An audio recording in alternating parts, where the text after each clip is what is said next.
went to bring the Coast Guard to drive them away. China also claims the property and he is in possession. Yan ang problema. Ipadala ko yung Marines ko to drive away the Chinese fishermen.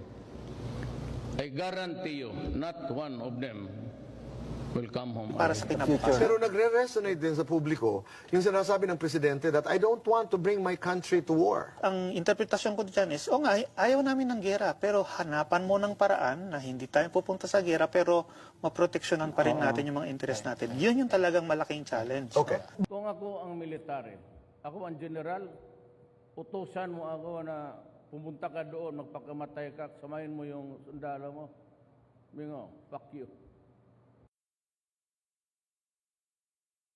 Our armed forces must be capable of securing and defending the archipelago from emerging Through the threats. AFP remains a force and a voice of reason, exemplifying responsible and dignified behavior in resolving issues in accordance with international law. We remain firm in defending our sovereignty, our sovereign rights, our jurisdiction. I shall never tire of repeating the declaration that I made from the first day that I took office. I will not allow any attempt by any foreign power to take even 1 square inch of our sovereign territory.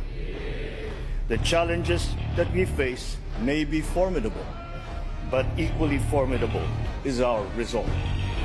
We will not yield.